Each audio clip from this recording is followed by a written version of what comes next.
Bonjour tout le monde, je m'appelle Jennifer Petrella et je suis experte en mentorat à l'accélérateur mentoral de Mentorat Québec.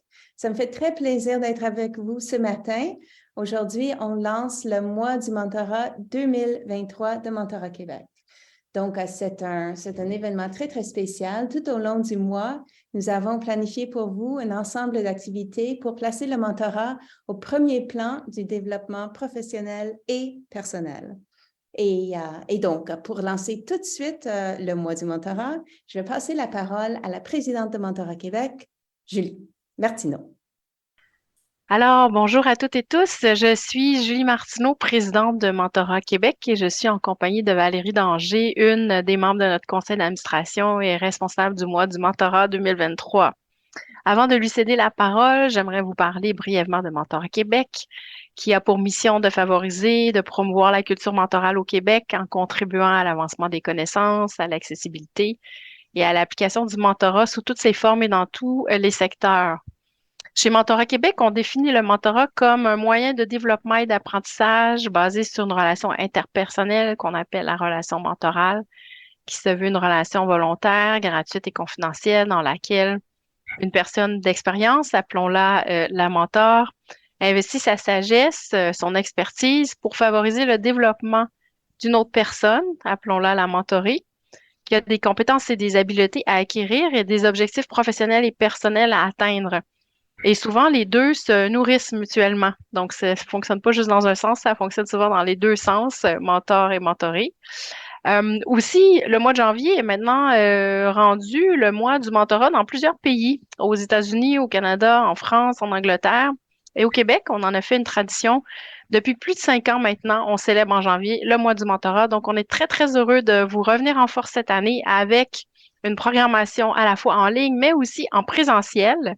Donc aujourd'hui, 5 janvier, nous lançons la 5e édition du mois du mentorat avec un premier webinaire duquel nous pourrons rencontrer l'un des experts en mentorat les plus réputés au monde, à savoir M. David Clutterbuck. Il est interviewé par notre collègue Jennifer Petrella. Donc, vous pourrez l'entendre dans quelques instants.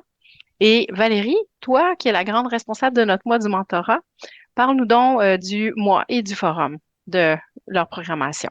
Oui, merci Julie. Comme tu sais, cette année, avec l'équipe, on voulait vraiment offrir un voyage à nos participants, un voyage au cœur du mentorat. Donc, comme dans tout voyage, on vous propose de vous préparer. Comment vous préparer? En écoutant les webinaires qui auront lieu tout le long du mois, donc 4 webinaires, en allant télécharger la trousse mentorale qui est disponible depuis Noël sur notre site web.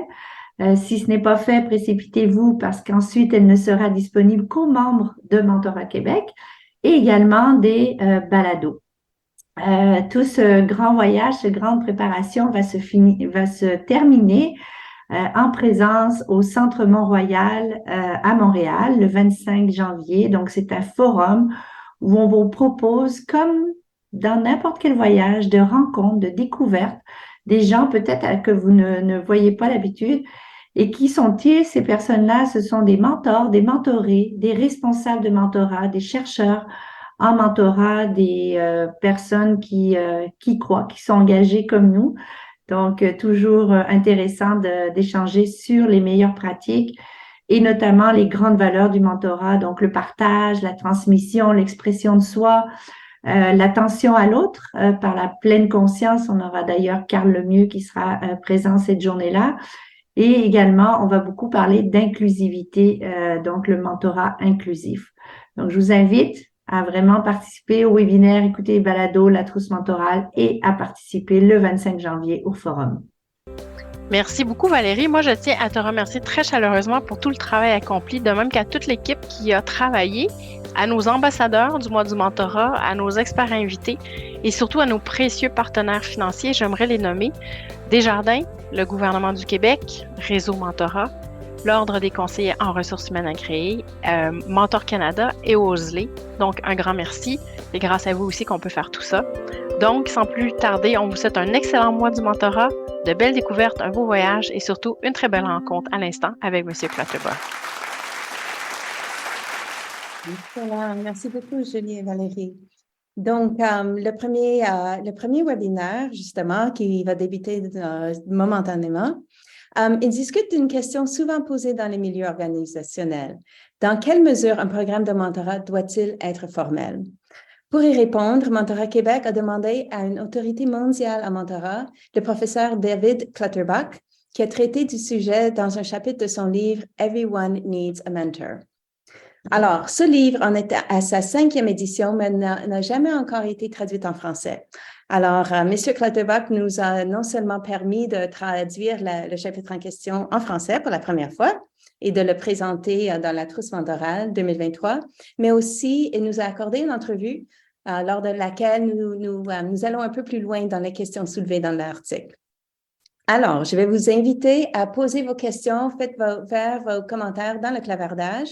If you're anglophone, you can speak in English in the chat, not a problem, we'll translate for you. À la fin, nous allons avoir une période où nous discutons ensemble des propos de M. Clutterbuck et comment les appliquer à notre milieu. Sans plus tarder, le webinaire. So, good morning, Mr. Clutterbuck. My name is Jennifer Petrella, and I'm a mentorship expert at Mentorat Québec. Thank you very much for joining us today. It's a pleasure, Jennifer. Yeah. So, I have with me Professor Clutterbuck. Je vais vous présenter en français. Le professeur David Clutterbuck est une autorité mondiale en leadership, coaching et mentorat. Il est professeur invité aux universités de Sheffield Hallam et à Oxford Brookes et il aura bientôt publié 75 livres et des centaines d'articles. Professeur Clutterbuck est le cofondateur du European Mentoring and Coaching Council, dont nous allons attendre parler sous peu, et il a implanté des programmes de mentorat dans des organisations à travers le monde, dont Goldman Sachs, Lloyds, la Banque mondiale et Nokia.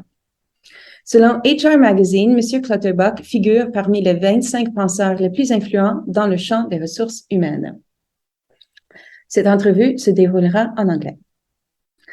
So, David, we are so thrilled to have you today. As you know, Mentorat Québec is a provincial organization that also serves the francophonie, so French-speaking people who are interested in mentorship. We have people in France, in Belgium who are members. We also are developing networks in Africa and in the eastern part of Canada. We're very happy to have you with us today. Your work is extensive, but it's not necessarily accessible to French speakers. So, yeah. So your generosity in speaking us today is helping to rectify that a little bit on our end. So the article, the reason we are in touch with you today in part is because you were kind enough to allow us to translate an article for our 2023 edition of the Trousse Mentorale. So as you know, every year, Mentorat Québec publishes a Trousse Mentorale. It's like a collection of articles about various aspects of mentoring written by experts and practitioners from Quebec and abroad. One of the articles in this year's edition, in fact, is a translation of the chapter of your book, Everyone Needs a Mentor.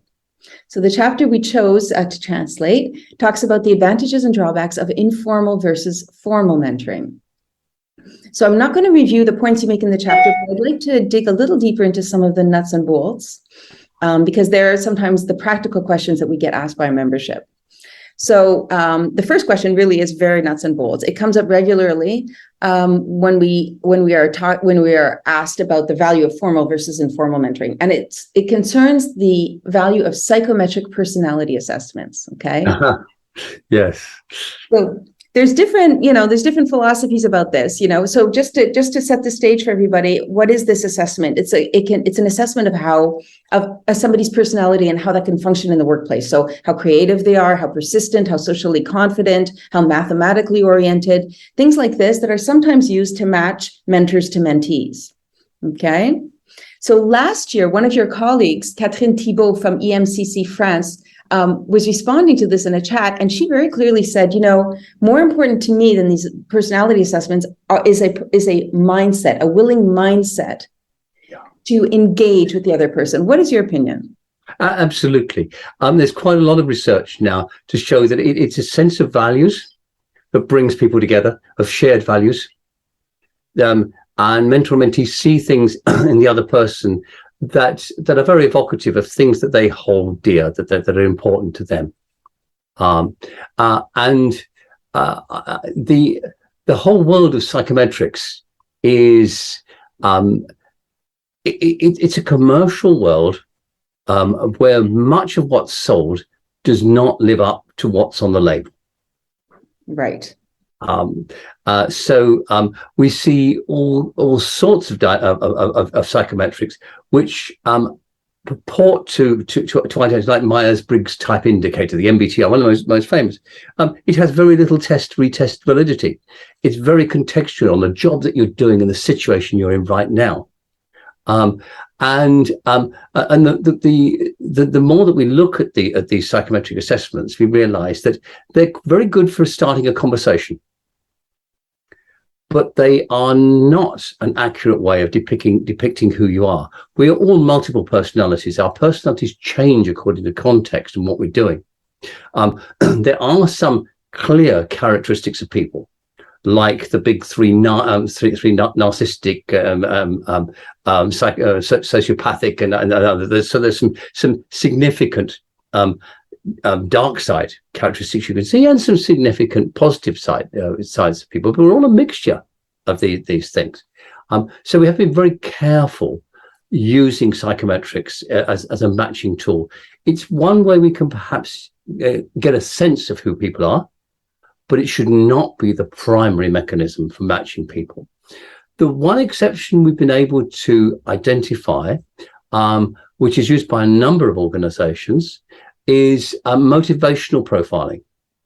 So this goes back to the work of a Harvard professor, Stephen Rees, R-E-I-S-S, and his book, The Normal Personality, was based on the theory or the thesis that actually, when you look at MBTI and most of these diagnostics, they have one thing in common. They were all constructed out of studies of people who were abnormal, not normal people. Okay. And you know, should you be creating this matching systems based upon people who are ill, basically mentally ill? Probably not. So what he did was to go out and look at what motivates people. And he came up with a whole number of spectra, which some of which have more impact than others. But I'll give you an example. Some people like to spend, get satisfaction and motivated by spending. Other people by saving. Some people eat to live, and other people live to eat. These are all motivations that drive us.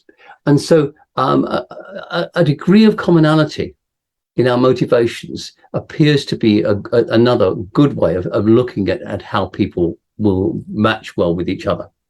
Well, that's interesting, but you know, and I say but right away, because it occurs to me that, you know, number one, how many of us are clear on our motivations? How many mentees are clear on their motivations? Is that perhaps one of the reasons that they come, perhaps unconsciously, to the mentoring relationship? Often when we look at, when we have people sign up for mentoring programs, we'll ask them what they hope to gain, you know, what is their motivation? And there is often a big mismatch. So the mentor often wants to share their experience and you know, help the other person grow. And then the mentee often wants to, you know, get a promotion or something. And then, you know, which you look at it on the surface, it's like, these are very different motivations. But when you cross them, perhaps, you know, sometimes they pass like ships in the night, but sometimes they actually coincide. Yeah. And you know, we've done a number of experiments over the years. We've looked at machine matching. And we've also looked at just the instinctive knowledge or understanding of a mentoring program manager as to who is likely to match best with whom. Yeah. And guess which comes out best in terms of satisfaction of relationships is the second. It is the second. This is like a meta-analysis, right? Yeah. Okay. Yeah. And this is, have we controlled for whether the program manager is doing this on their own or as part of a committee? It seems to be better if it's a small number of people who do it rather than a big great committee. You tend to get it evens out too much with a committee. Okay, so a small committee, but not a unique one person. Typically, yes. Yeah. Oh, isn't that interesting? Okay. So it really is about, you know, who's going to go with whom. And what we've learned is that there's a judgment that goes on in your mind. So how much similarity is there between these two people. So you need enough similarity for them to get on well together and to establish rapport. But equally, you need some grit in the oyster. If they're too similar, from the same background with the same assumptions and so forth, then it's not going to work very well either, because there's not going to be enough learning in the relationship. And just because one person is further along in their career than the other doesn't necessarily mean that there's a wide spectrum of learning. It's going to be a narrow spectrum of learning. And what we've learned about really powerful mentoring relationships is that they are not narrow. They have breadth in terms of what people absorb from each other, and they are two-way learning relationships as well. So if you're too like each other, you're probably only going to get one-way learning, and it's going to be very transactional. Yeah. And the two-way learning thing is interesting for a number of reasons, not only to retain mentorship interest and so forth, but also to model what it looks like to be a humble learner. Absolutely. Yeah. So one of the ways we measure the effectiveness of mentoring is, what did the mentor learn? And if the mentor learned nothing, then it probably wasn't a very good mentoring relationship. Probably wasn't listening very closely. Absolutely. I mean, the 80-20 rule applies. The mentor speaks for less than 20% of the time. And this, there's a lot of myth around what mentors actually do. And it comes from a basic, almost childish error in American studies of mentoring, way back in the early 1980s and 1970s. And what they did was to misunderstand the whole story of the Odyssey, because the character mentor appears in the Odyssey and is actually impersonated by the goddess Athena, the goddess of wisdom. And mentoring is all about using your wisdom to help somebody else become wiser. And what happened was they confused, because the story also involves Athena appearing in multiple personalities. She's the goddess of handicrafts and parts of agriculture, but she's also the goddess of martial arts. And it's under that guise that she adopts Odysseus as her protege. But in the sense of working as mentor, she is in her persona as the goddess of wisdom. You mix up sponsorship with mentoring, and you've got a real mess. Because the person if you're looking to somebody to sponsor you, the degree of openness and authenticity that you can bring is greatly reduced. And so there's a lot of American literature is all about mixes up sponsorship and mentoring, and the two things are very separate. In Europe, it's very clear you cannot have the two together in the same relationship. Okay, so this is two separate. Believe it or not, David, this is my second question, because justement last year when we were talking with Brad Johnson, right? So he is the co-author of a book called Rising. Rising, right? We just talked about Athena, how and why men should mentor women, and it draws a lot of examples on the military, right? Which is a very male-dominated industry. How can we help? How can we not help women succeed in the military, but how can we remove the obstacles to women succeeding in the military and in other male-dominated industries? And Brad has that American approach that you've just mentioned. With if men mentor and do not sponsor women, women will not bridge the equity gap. It's simply not enough. Well, yes, and it's a very American view. If you come to Europe, the answer is, but no. You have the two things; they are separate roles. And it's much more powerful. If you see Sheryl Sandberg? Of Facebook. Yeah. Mm-hmm. Yeah. She put, mentoring doesn't work. And what she meant, what she was referring to is this combination of sponsorship and mentoring. If you've got somebody who is a mentor, they help you to grow up. If you have somebody who's a sponsor, they have all these functions that are about helping you in a transactional way, making sure you get exposed to the right opportunities. But if you can separate these things out, they are far more powerful than if you try and put them into one individual. And right. So next year's interview is going to be you, me, and Brad battling it out. Absolutely. I mean, I know Brad. I remember I did some work with a bit of program many years ago with him down in Texas. So because there's surely nuance here. Under what circumstances is it completely counterproductive to the mentee sponsee, and perhaps there are circumstances in which it could actually work. And this is where we come to a little bit differences in mentoring around the world. And I'd really I'm looking forward to talking to you about this, because in Quebec, this is a very important question. So Quebec, so Canada is one of the countries, the most of the developed countries that receives the most immigrants. So we receive more than France, more than the UK, about on par with the United States. 37% of Montreal residents today are immigrants. And we're increasing our population right now in Quebec, the province of Quebec, at about 2% per year with permanent immigrants, most of whom are trained workers. So most of these people are not family reunion, not refugees, but workers that we've selected because we think that they're going to. And so I just calculated some numbers roughly. In 10 years, about 15% of our workforce, more or less, will have been born somewhere else. Brilliant. Yeah. Okay. So this is an extreme, very, very interesting source of enrichment, diversity, new ideas that are coming to our province. And there can be, and we need to know how best to mentor these people, right? So Absolutely. Right. So your EMCC Global has, I read on the internet, 100 members from 100 countries around the world, Africa, Asia Pacific, the Americas, everywhere. What considerations should we be keeping in mind in these circumstances for mentoring? Every culture has a narrative that in some way relates to a historical concept of wisdom. And one of my favorite stories is one that comes from East Africa.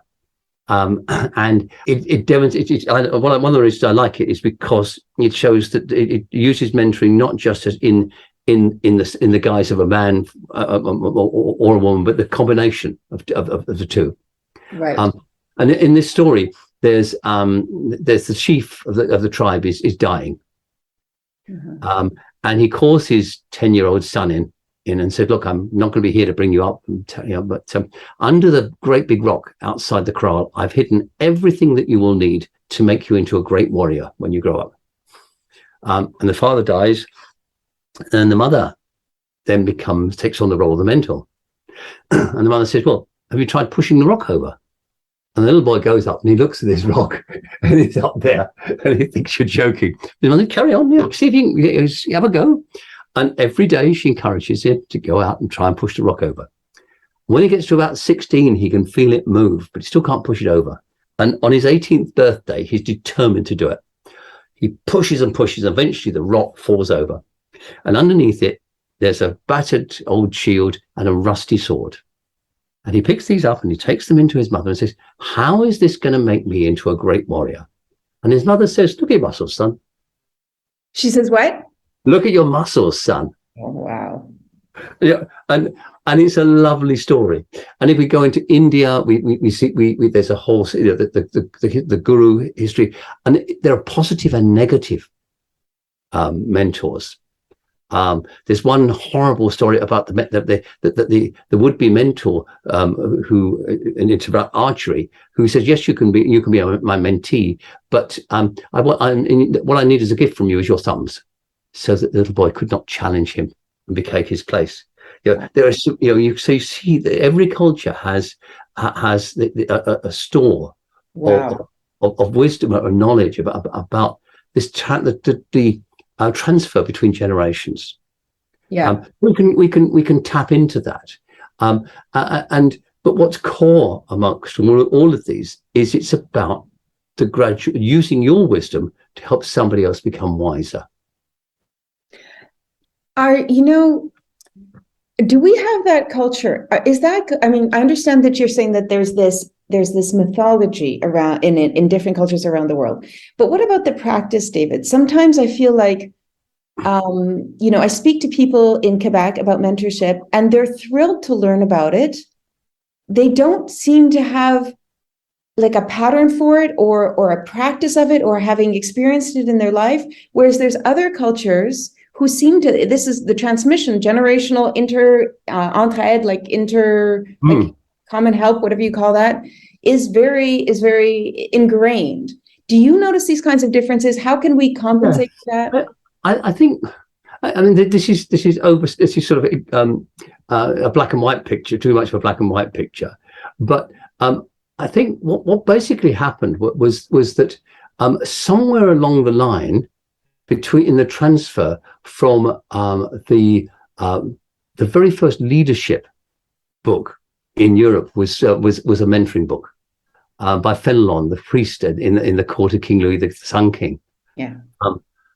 And this concept of sitting somebody down, having the conversation with them, helping them to access their own thoughts and their own best selves, asking them powerful questions. These concepts are ingrained in most cultures. Somehow they got lost when in the immigration to North America. And when they were rediscovered, it was it didn't pay attention to the history behind them. And so we lost that sense of historical connection. I think I think that's why the sponsorship and the mentoring got mixed up together, because there wasn't this history of these wise conversations. And if you think about when that all happened, it was a point when the United States was on the ascendant. In particular, it was had become the biggest world power. Power was a big factor in relationships. And that isn't necessarily the same in other cultures. Well, that's a very interesting point. I mean, we don't have a very strong tradition of apprenticeships here. Yeah. So, and a lot of mentoring, the mentoring relationships, you would become an apprentice, and you'd learn the trade by living in the family of the master craftsman. The other big confusion is between coaching and mentoring. And what happened there was that coaching didn't exist. Even the word doesn't come around until the mid 1800s, and then it was a joke. It was an analogy between you drag somebody through their exams, or you've got somebody to do things. But coaching was a highly directive form of instruction, and it stayed that way until Timothy Galway wrote his book, The Inner Game of Tennis, and so forth. And only in the mid to late 1990s did the emphasis of coaching tip away from being a directive telling activity towards being something where you use questions. You use all of the characteristics, the approaches of or many of them of a mentor. Yeah. But the big difference between coaching and mentoring is that they operate in different in two different contexts. The inner context is helping somebody understand themselves, and as a mentor or as a coach, you help somebody understand their values, their aspirations, their strengths and weaknesses, all of that stuff. So self-knowledge. So mentoring is fundamentally, at its core, it's about self-knowledge, plus it's about contextual knowledge around the world around you. Who are your champions? What's happening within your sector? How do you behave in order to be noticed positively in this organization or in this society? And the difference between coaching and mentoring is that coaches focus a little bit more on the internal person, and mentors a bit more on the external context, because the mentors can. They bring that experience. So very often mentoring is described as coaching plus. Right. Coaching plus experience. Yeah. And a lot of the world of coaching tried in the 1990s to put mentoring down. And this was partly because this sponsorship association in the States, and to say, well, mentoring's directive, but it's never been directive. Yeah. It's never telling people what to do. Yeah. And there's this enormous difference between giving somebody context where you give them information that will help them with the quality of their thinking. But that's miles away from giving them advice where you're doing the thinking for them. And whenever we get people confused about mentoring or mentoring and coaching, pulling out that distinction. Mentors do never give advice except in the most extreme of circumstances, when coaches would do the same when somebody's about to do something really stupid or dangerous. Yeah. Well, this is very interesting. So in Canada, we're privileged to have a lot of wonderful models in the Indigenous community. And their model of learning is not directive. It's mentoring through allegory. So they'll tell a story, and their student or their mentee is free to take whatever elements and apply them to their own situation. And their stories will be about interactions between animals in the natural world, that kind of thing. So it's very abstract. Like, you can't say, there's no way for you to say, this story is telling you exactly what to do in this circumstance. Absolutely. And it's very much the work of Philippe Brzezinski and Franz Trompenas and Hofstede and others, looking at national cultures. It's a very different way from, let's make it very explicit. That's not really what we're trying to do. Yeah, no, we're not trying to pre-chew the food for anybody here. Yeah. So let me ask you a question, a kind of side question on what you just said. There are some schools of thought that say under no circumstances may mentors charge for their work. And there are others that say, in certain industries, let's say artists, artists are often not paid for their work. So there's a principle that an artist should be paid for their work, including their mentoring work, for example. What is your view? Okay, so it depends upon what is the intent of the relationship.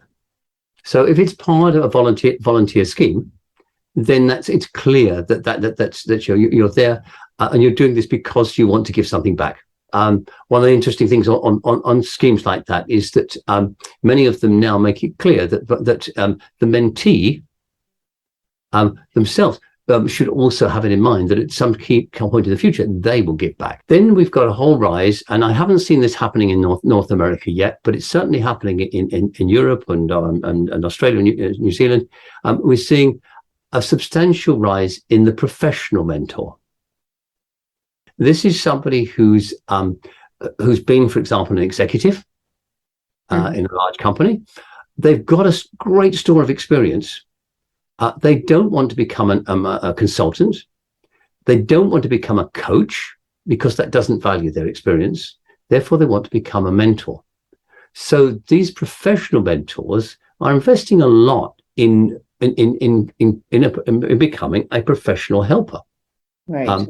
And so it's entirely appropriate that they should be paid for that professional role. So is it a professional or an amateur situation that we're working in? And that would be the distinguishing factor that we would see. Mm-hmm. And through EMCC Global, you can qualify as a professional mentor at 3 levels.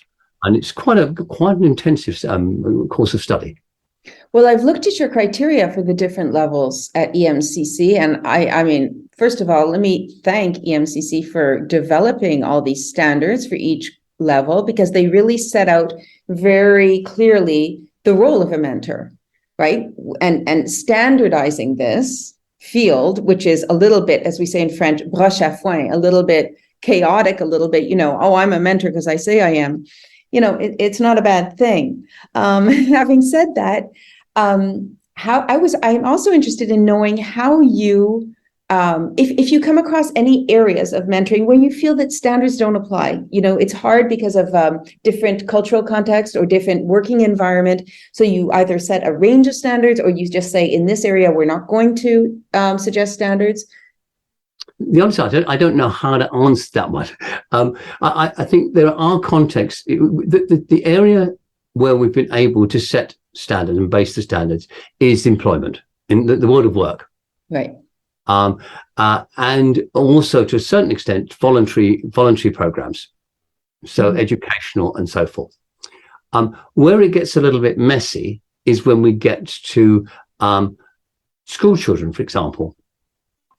Or the areas of mental health, where you need additional and special arrangements and oversight. Right. But in the core areas of business and education, large scale voluntary programs, I think the standards are pretty well apply across the board. Mm-hmm. Mm-hmm. That's it. That's good to know. There's a question that I'd like to ask you about the future. So we've talked about differences, we've talked about a little bit of confusion between mentoring, coaching, sponsoring. We've talked about regional differences, global differences, and EMCC is not trying to, is trying to develop a common set of standards, but isn't necessarily trying to standardize the practice of mentorship, which is a very individual relationship-based. Yes. Right.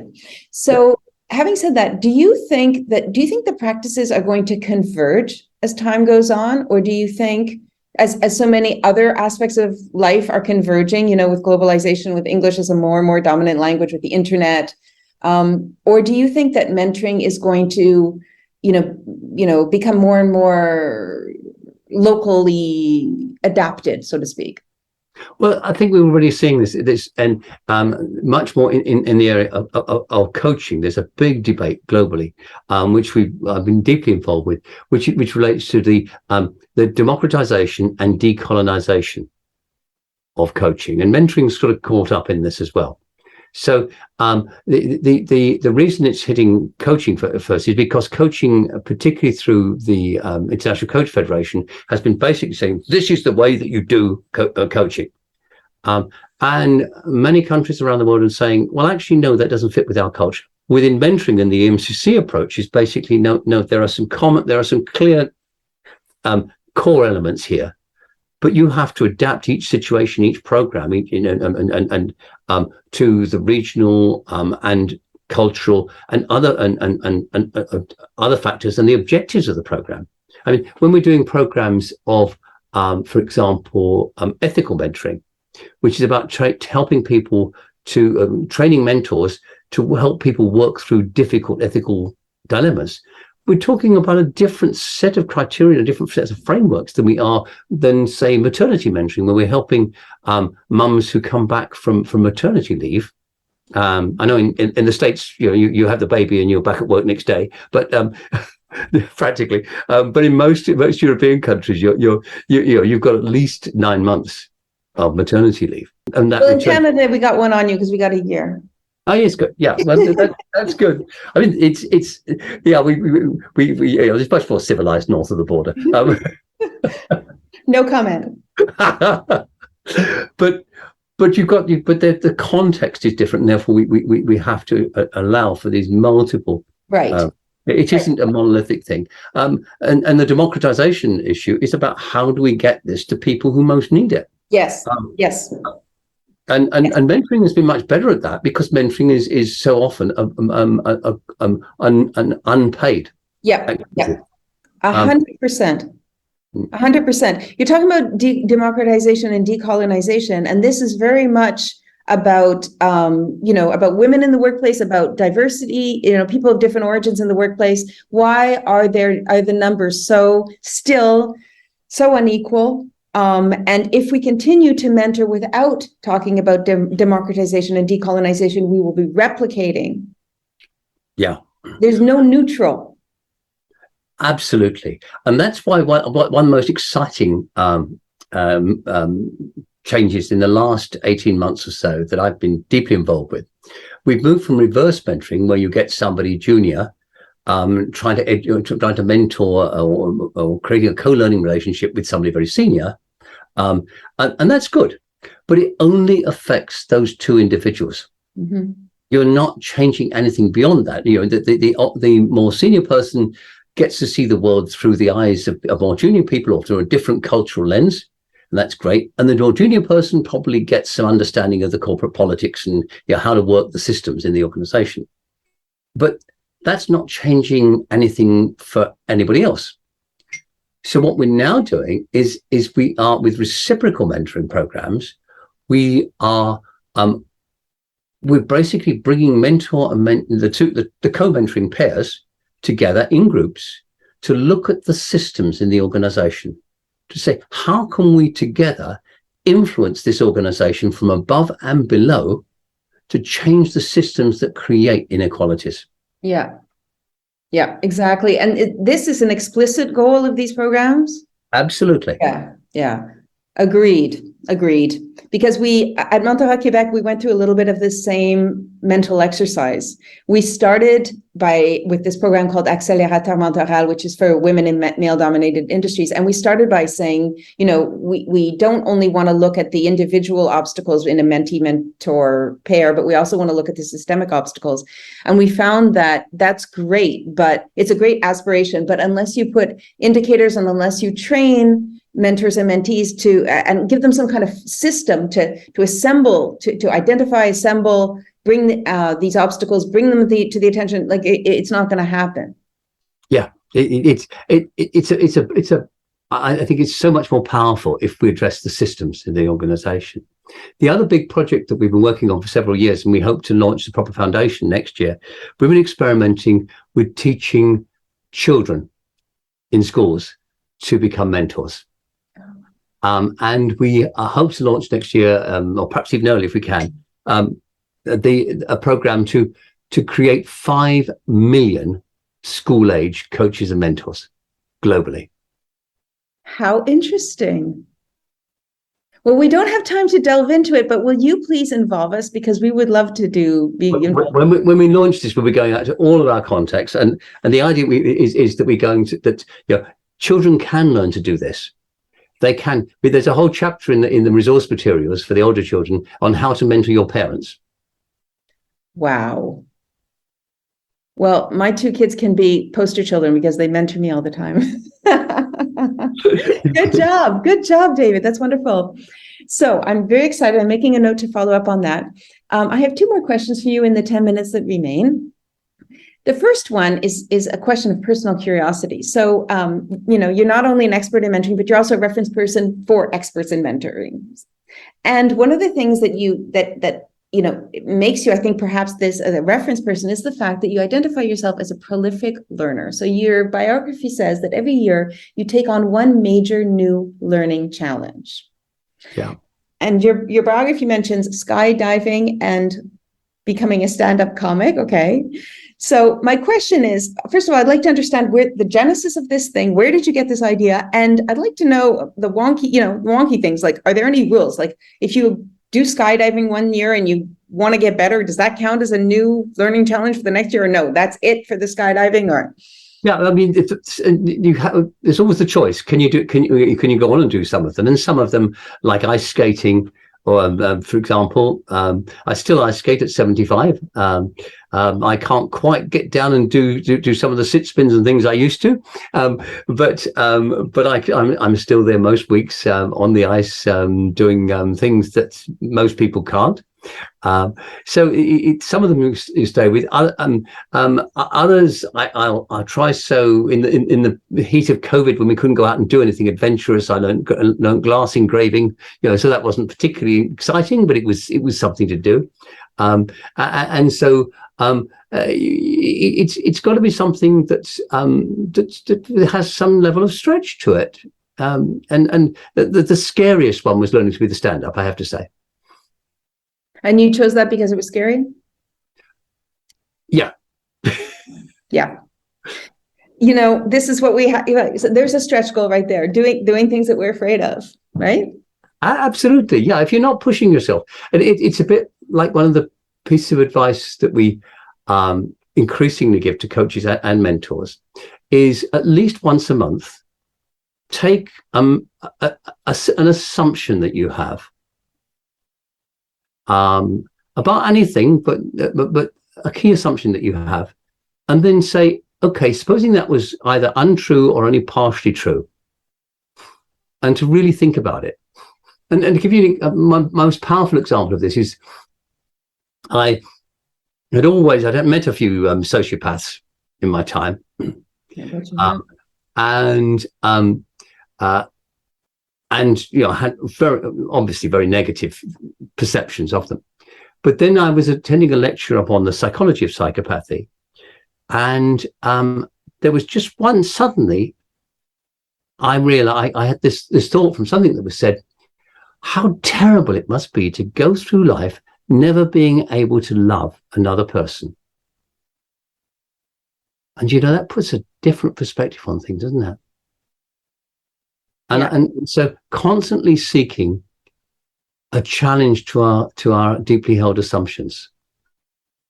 And is there any way to provoke that, David? So my deeply held assumptions, I probably don't know what they are. Luckily for me, I have people in my life who challenge me. Otherwise, how would I know? The basic thing is go and talk to people who see the world differently to yourself.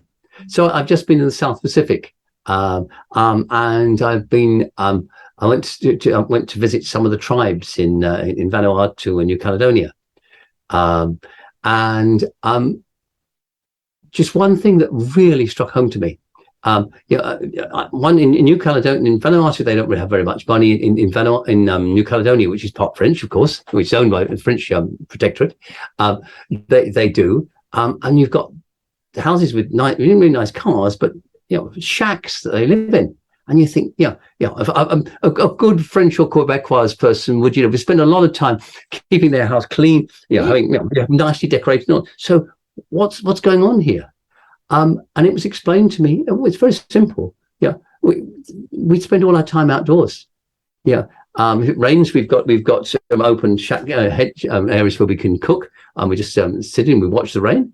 And the house is just somewhere we go and lie down and sleep. We don't need to spend any attention to that.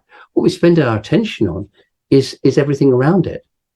And that difference in perspective really came home to me. What's important? So Montreal did Canada did a homelessness observatory maybe 5-7 years ago, where we looked at the phenomenon of homelessness all over Canada, and on the directing committee, scientific committee, were people from different kinds of communities. And a friend of mine was there from an Ontario Indigenous community. He was the advisor in that community. And one of the things that they found from having spoken to homeless people from coast to coast to coast was that homelessness is defined differently from Indigenous people a lot of the time. They don't see homelessness as a lack of a roof. They see homelessness as a lack of a community. So for them, these respondents, if you were to give them an apartment where they were to live alone, they would not feel that they would have a home. If you give them the street of Winnipeg, where they have a community of people like them who understand their values and culture, no roof over their head, that is healthier and safer for them than a lonely apartment. Isn't that's very profound? Yeah. So thank you for that learning challenge. We will take that with us as we go forward into the mentoring month of Mentorat Québec 2023. Thank you very much, Professor Clutterbuck, for being with us today. We appreciate it. It's a pleasure always.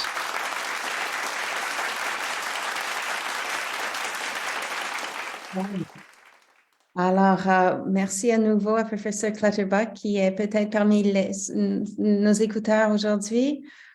Quelle discussion fascinante, quel homme fascinant avec des années d'expérience et de réflexion et de pratique. Nous sommes vraiment privilégiés. Merci beaucoup à Yvon Chouinard, notre collaborateur et un ancien président de Mentorat Québec, qui a eu l'initiative de contacter M. Clutterbuck. Donc, nous avons maintenant quelques minutes pour prendre vos questions, vos commentaires. Vous avez à votre disposition la fonction clavardage, donc n'hésitez pas à mettre vos commentaires là-dedans. Nous allons aussi en même temps afficher un mini-sondage. Je vous invite à le remplir. Ça nous permet de renouveler le financement du mois de mentorat chaque année parce que ça mesure un peu vos impressions du contenu que nous vous fournissons. Alors, vous allez le voir à l'écran. Donc, les commentaires, les questions. Donc, j'en ai vu passer une ou deux. La première nous vient de Laurier Tremblay. Donc, c'est une question sur les tests psychométriques, si elles peuvent être utiles pour la sélection des candidats mentors. Donc, si je reprends les propos de M. Clutterbuck à ce propos, ils sont moins peut-être utiles pour sélectionner les mentors que l'est une manifestation d'intérêt de la part de la personne qui voudrait mentorer. Donc, ça l'a dit clairement. J'aimerais vous amener une considération supplémentaire. C'est le bénéfice qui viennent au mentor du fait de mentorer. Donc, ce n'est pas toujours quelque chose qu'on prend en considération dans les programmes de mentorat formels. Souvent, notre attention est focalisée sur les mentorés. Quels sont les bénéfices pour les mentorés? Alors que M. Clutterbuck l'a mentionné, et j'ai lu une étude à cet effet hier, les personnes mentors retirent énormément de bénéfices de la relation mentorale s'il y a une différence, si eux sont dans une position d'apprentissage. Ça aussi, M. Clutterbuck l'a abordé. Il faut qu'il y ait comme trop de similarités entre le mentor et le mentoré n'aide pas, ni le mentoré ni le mentor. Mais quand il y a un écart et puis on a le mentor ou la mentor a l'opportunité d'apprendre, donc là, il y a des grands bénéfices. Et puis, par ailleurs, nous avons un des balados de ce mois-ci. C'est avec la fondatrice d'un programme de mentorat au Québec qui s'appelle l'École des grands, qui jumelle des cégepiens à des enfants qui éprouvent une difficulté scolaire au primaire. Et ces enfants-là sont accompagnés lors de leur scolarité tous les samedis matins par un cégepien. On trouve des bénéfices, on mesure des bénéfices très clairs pour les enfants, mais aussi pour les cégepiens. Ça améliore énormément les étudiants au cégep qui acceptent d'être mentors. Ça valide leur connaissance, ça leur donne confiance en eux, ils veulent être un modèle pour les enfants, donc ils acceptent d'essayer, de se pousser un petit peu plus qu'ils ne le feraient s'ils n'étaient pas en position d'être un modèle. Donc, ne pas négliger, test psychométrique, c'est une chose, mais ne pas négliger l'aspect de l'apprentissage qui peut venir pour le mentor. Une autre question, donc, qui parle de la confusion entre le mentorat, le parrainage, le coaching. Est-ce que ce ne serait pas utile d'avoir un encadrement minimal? Justement, c'est utile, à mon avis, d'avoir un encadrement minimal. Donc, les fédérations de coaching, ils articulent des définitions très claires. Le EMCC Global, que M. Clutterbuck a fondé avec d'autres, le font également. Mentorat Québec, ça fait partie de notre mission, d'éduquer sur le mentorat, de répandre les bonnes pratiques. Donc, je vous invite à continuer à participer à nos webinaires et surtout d'être présent lors du forum le 25 janvier parce que je pense qu'à terme de tout ça, les différences entre le coaching, le parrainage, le mentorat seront claires pour tout le monde. Et on peut comme ça mieux choisir le mode d'accompagnement qui est propice à chaque moment de son parcours, quoi.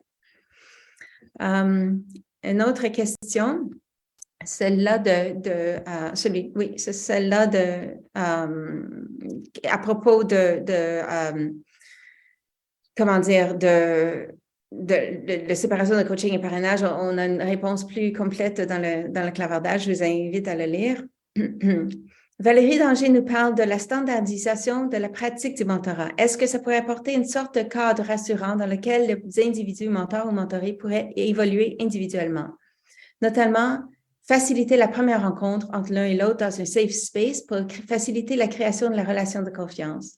Sans standard, les individus n'arrivent-ils pas avec leur propre compréhension de mentorat? Tout à fait, Valérie. Alors, je sais qu'à Réseau Mentorat, on insiste beaucoup sur la formation des mentors, à Mentorat Québec et à l'accélérateur mentoral également. Les études sont extrêmement claires là-dessus. Grosso modo, sans formation, un programme une relation mentorale a 50% de chances de réussite. Avec une bonne formation, 90 à 95%. Donc, il y a toujours un petit 5% où la réussite n'est pas telle qu'on aurait l'espéré, mais la formation élimine beaucoup de difficultés. Alors, je vous encourage encore une fois à vous informer sur la formation. Il y a diverses formations qui se donnent et puis Mentorat Québec a une foule d'outils donc pour nos membres, comment former, des modèles de formation, tout ce genre de choses. On a ici un commentaire de Pierre-Alexandre Beauregard. C'était vraiment intéressant de considérer la perspective historique de relations mentorales, particulièrement avec la référence envers l'Odyssée. Il est vrai que cet héritage littéraire et historique est différent au Québec et en Amérique nord en général. Pas vraiment une question, juste un commentaire. Moi aussi, Pierre-Alexandre, je suis fascinée par les différences culturelles. Nous avons un autre ambassadeur du mois de mentorat cette année, dont le nom m'échappe. C'est un pédiatre qui vient du Cameroun, qui pratique actuellement au Canada. Donc, vous allez trouver en balado sur notre site une entrevue entre lui et Yvon Chouinard, dans lequel il discute de son pays natal, le Cameroun. Il a fait ses études à Toulouse, en France, et ensuite il pratique ici. Et il parle justement de comment un manque de mentorat à son pays natal l'a poussé à traverser trois continents. Il aurait aimé faire ses études en médecine au Cameroun, mais il n'a pas eu de mentor. Et maintenant, il a créé un programme de mentorat pour les jeunes qui veulent étudier en médecine ou dans un autre domaine connexe, parce qu'il dit tout simplement, sans mentor, c'est très difficile pour quelqu'un qui n'a pas ce milieu dans son héritage ou dans son entourage de réussir. Alors, donc, je ne sais pas s'il y a des médecins ici qui voudraient chercher une opportunité de faire du mentorat, mais là, vous en avez une. Mais la règle reste pareille pour tout le monde. Et, nous avons, en tant que professionnels, une expérience, ou en tant que non-professionnels, nous avons tous une forme d'expérience ou une autre qui peut bénéficier à quelqu'un sans expérience. C'est une opportunité de faire du mentorat. Alors, ce médecin-là, cette entrevue-là, je pense, nous encourage à chercher à offrir notre aide. Justement, il pose la question dans l'entrevue, est-ce que c'est au mentoré d'aller chercher de l'aide, de demander de l'aide, ou est-ce que c'est celui qui a déjà l'expérience de se proposer? Et puis, sans vouloir être directive là-dedans, je pense que pour moi, la réponse est quand même claire. Yvon, Yvon Chouinard, ma collègue à Mentorat Québec, est-ce que vous êtes là? Est-ce que vous avez des commentaires sur cette entrevue, sur les questions? Alors, en fait, une entrevue fascinante. Merci, Jennifer, parce que je pense que David a une longue expérience et il y a seulement le sujet, je pense, du mentorat et du parrainage, là, où je me pose encore certaines questions parce que selon les fonctions du mentor, le parrainage, c'est une des 12 fonctions, en tout cas selon René Hood. Alors, le mentor n'exerce pas toujours la fonction de parrainage, hein. Mais moi, j'ai fait du mentorat, par exemple, avec des immigrants, des nouveaux arrivants. Et quand je voyais que quelqu'un avait des compétences qui pouvaient être utiles à une organisation, j'hésitais pas à appeler les gens de ressources humaines pour leur proposer cette personne-là. Et certains ont été embauchés même. Alors, mais c'était une des fonctions. Les autres fonctions, on les exerçait pour que la personne s'intègre à la société. Donc, je pense que ça peut pas être blanc et noir tout le temps. Quand c'est pertinent, quand le mentor est prêt à le faire, hein, je pense qu'à ce moment-là, il ne faut pas hésiter à faire un peu de parrainage avec les gens qu'on accompagne, hein. Oui, je suis tout à fait d'accord avec vous. Et puis, par ailleurs, le sujet de l'article que vous avez choisi à traduire pour la trousse, mentorat formel et informel. Le mentorat informel, ça comprend souvent des actes de parrainage dont on n'est pas forcément conscient. Quand on parle en bien de quelqu'un, informellement, c'est aussi du parrainage, même si on est un mentor. Donc, et les nouveaux arrivants, justement, ils n'ont pas toujours accès à ce genre de réseau où on peut parler en bien d'eux, où on peut les amener des projets, des propositions, des ouï-dire d'opportunités, tout ça. Donc, très difficile de dire à un mentor, bien, vous n'êtes pas un parrain, donc vous ne devez pas faire ça. En fait, vous parliez tout à l'heure du pédiatre, en fait, de Prévost-Jean-de-Chou, de Sainte-Justine. Je vous invite à écouter le balado. Il a écrit un livre, d'ailleurs, qui est absolument fascinant. Et durant le balado, il lit un chapitre à propos d'une jeune fille, en fait, de 10 ans, qui ne veut pas mourir. Et puis, alors, il explique un peu comment ça s'est passé et aussi comment après, lui s'est senti par rapport à cet événement-là. Tout à fait fascinant, un homme extraordinaire. On a d'ailleurs cette année un groupe d'ambassadeurs et d'ambassadrices assez exceptionnel. Oui, tout à fait. Alors, je fais écho. J'invite nos écouteurs à écouter les balados. Notre prochain webinaire, c'est le 10 janvier, donc c'est sur le mentorat jeunesse. Ce sera animé par Geneviève Bolduc, administratrice de Mentorat Québec. Je vous rappelle aussi de ne pas manquer de vous inscrire au forum sur le mentorat qui se tiendra en présentiel le 25 janvier 2023 au Centre de conférence Montréal. Et sinon, je vous remercie très chaleureusement pour votre participation aujourd'hui. À la semaine prochaine.